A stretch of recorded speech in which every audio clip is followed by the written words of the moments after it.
Друзья, всем привет!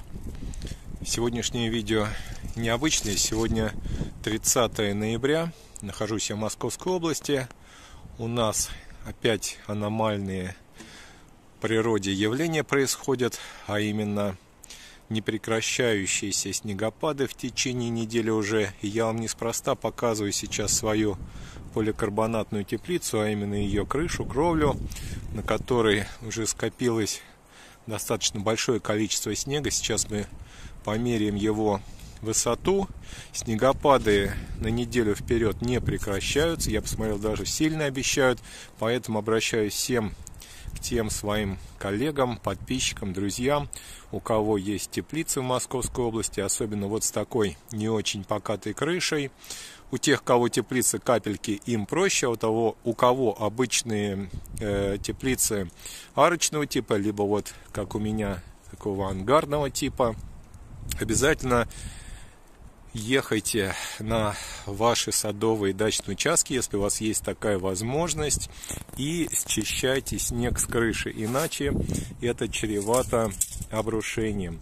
Дело в том, что даже вот такие теплицы, которые запроектированы с учетом возможных сильных нагрузок, я думаю, что они посчитаны по среднестатистическим нормам снеговых нагрузок, которые у нас были, ну скажем, за последние 10-20 лет. Но сейчас все очень меняется, климат меняется, снега у нас вот уже вторую зиму очень много. И обратите внимание, подчеркну, сегодня, точнее, последний день осени, 30 ноября, то есть зима даже еще не наступила, а у нас уже огромное количество снега, которое характерно для середины зимы, для конца января. Такой снежный покров в Московской области характерен, но никак не для начала зимы и конца осени. Ну, взял я сейчас вот рулеточку. Давайте посмотрим, сколько сейчас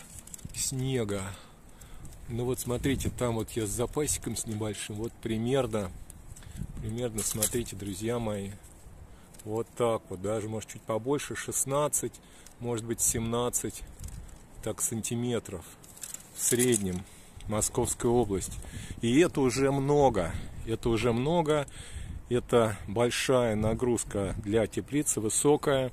И несмотря на то, что производитель гарантирует то, что теплица выдержит, так скажем, средний объем снега, который выпадает зимой, я думаю, что все-таки нужно обязательно будет теплицы чистить в этом году в связи с такими вот явлениями нехарактерными. Вот моя старая теплица арочная, на ней уже поликарбонат пора менять. Он у меня еще в прошлом году просел под тяжелым слоем снега, немножко не углядел. Вот приходится в этом году более тщательно все следить и очищать снег. Поэтому, смотрите, самый выигрышный вариант сейчас по теплицам — это с конструкцией в виде капельки. Это более покатые крыши, более острая крыша с более острым коньком. В общем, такие модельки сейчас более предпочтительны для условий Московской области. Некоторые считают, что это климатическое оружие. Ну, сложно тут что-либо сказать. Можно сказать лишь одно, что климат меняется. Таких снежных зим у нас, можно сказать, не было очень долгое время. И в прошлом году очень было много снега. Я в прошлом году снимал видео о неимоверно большом количестве снега в Московской области. В этом году похожая ситуация повторяется и будет характерной, наверное, для последующих зим. Поэтому, друзья мои, берите лопаты, снегочистители и вперед чистить теплицы. Всем большое спасибо за просмотр. Хороших вам урожаев, хорошего вам цветения.